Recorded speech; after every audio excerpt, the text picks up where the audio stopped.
there. I can't show you this. Sorry guys, but it's just to a friend, because that friend doesn't even know that I have he knows that I have a YouTube channel, not like this kind of YouTube channel. So I can't show his face unless I have his permission. I don't have his permission, so I'm gonna have to do that. So we are going to listen to never go to Walmart at 4 a.m. This creepypasta that was made by Anonymous, and it was uploaded on Creepypasta Jr. So shout out to him and subscribe to him. And let's get the reaction started.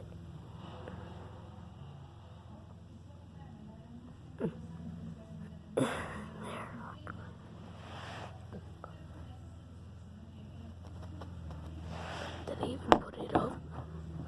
I put it up, right? I put it up.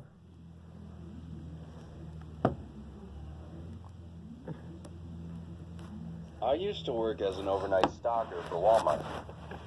For those of you who are unaware of what a Walmart is, it's pretty much an oversized convenience store, selling anything from clothing to food to electronics. If you are in need of something, chances are Walmart has it. As many of you are aware of what a stalker is, I suppose I should still explain what it is I did. Basically, whenever you walk into a store and you find yourself mindlessly glancing over all the various items on the shelves, somebody had to put them there.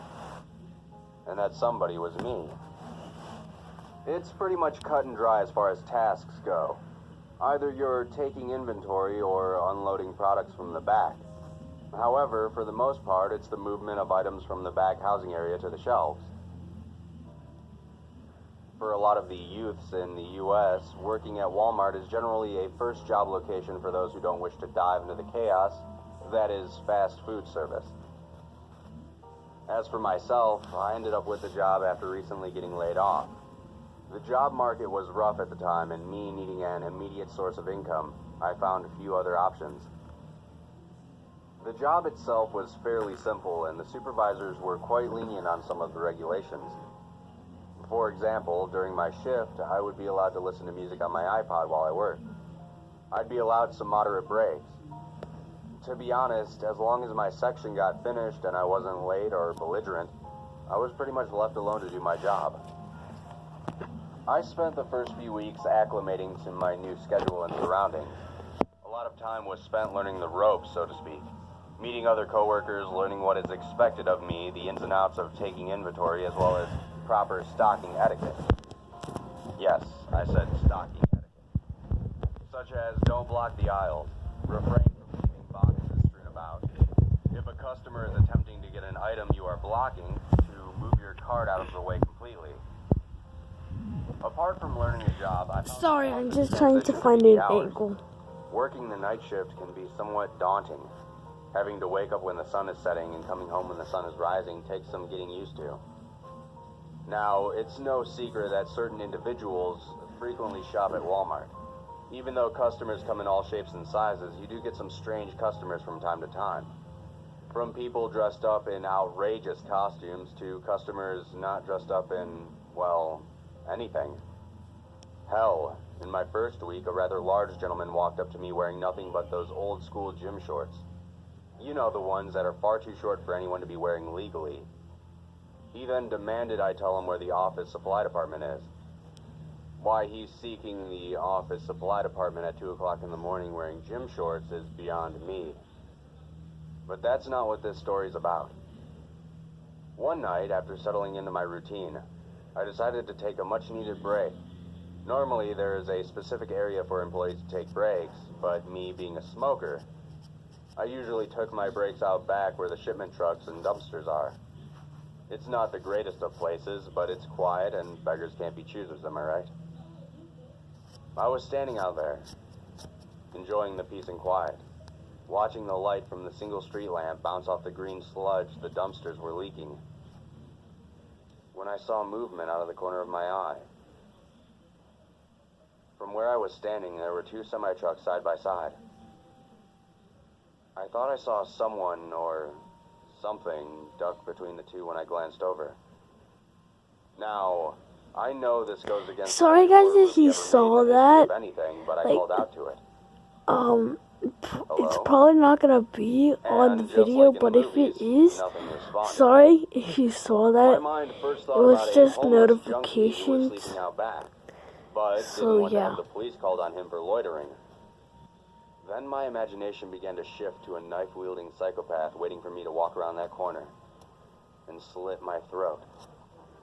Once that thought popped into my head, I quickly noped the hell out and went back inside. I went back to work and put the whole experience out of my mind. I put it out so far that I found myself going back outside again for my second break. It was around 4 a.m. and I was heading into the home stretch of my shift. As my hand rested upon the door is when that earlier experience came rushing back to me.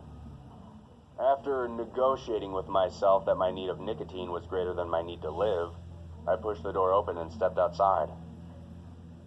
After walking outside, I instantly noticed something was wrong. The lone street lamp from before was off. Now, I had taken my breaks later in my shifts before when the sun was beginning to rise and the light outside would be turned off. But it was still pitch black outside. What I should have done was turn right back around and go back inside. But in a moment of tired confusion, I accidentally let the door behind me click shut. It was one of those external doors that are always locked from the outside to prevent thefts. Normally, I would just prop it open, but in my stupor, I forgot. Hearing that click, I felt my heart begin to beat faster. I tried to calm myself, rationalizing that it was only a 2-minute walk around the building to the front. So I stood there, in the dark, the only light emanating from the ember of my cigarette. Then I heard something that made the blood drain from my face. Footsteps, coming from the direction of the trucks. Slowly, I turned to look over in that direction. This time, I didn't say anything. I just stared. I found my eyes trying desperately to adjust to the darkness. After a moment, I could just make out the outline of the nearby truck. I attempted to comfort myself again by thinking it was just the homeless guy. Apart from the smoking, I'm actually in pretty decent shape, so unless the guy was a sumo wrestler, I figured I could handle myself in a fight. That's when I saw it. There was a part of the truck that was much darker than the rest of the metal. The dark spot stretched from the ground to near the top of the trailer. The shadow was in the shape of a man. There was a person standing next to the truck, and they were facing me. My fight or flight instinct took over, and I found myself doing something I never thought I would do in that situation. I shouted at whoever it was. "You got a problem, pal?" I said, trying to sound tough. I'm not sure what unnerved me more, the fact that it didn't respond or the fact that it remained motionless. For a brief moment, I thought the shadow that I was talking to was just some dark paint on the side of the truck. Then it moved. I watched it take a slow step towards me, and in that instant I almost screamed. The sudden movement made me jump back and thud against the door. I felt my throat constrict and my mind went blank. People always describe scary encounters as being frozen with fear. It wasn't that I couldn't move. It was just I couldn't remember how. I know it may sound strange, but I genuinely couldn't remember the most basic of functions, such as blinking. Watching this giant person grow closer to me made me feel like I was shrinking. I felt my eyes begin to water in response to not blinking. When my eyes finally couldn't take it anymore, they shut. In that nanosecond, my eyes were closed. This thing had closed the distance to me and was now about 3 feet away. I could see it much more clearly now. Its body was tall, but incredibly thin, like this creature hadn't eaten in years. Its appendages were equally as long as its torso. The skin on its body was like charred meat, almost like it was covered in ash. I didn't want to look up at its face, but my eyes drifted up without my consent. Its eyes were paler than my skin at that point. Seeing them up close, they almost glowed against the darkness. Its mouth was jagged and dripping some type of oozing liquid. What scared me the most was how utterly quiet it was, like it was some sort of hunter stalking its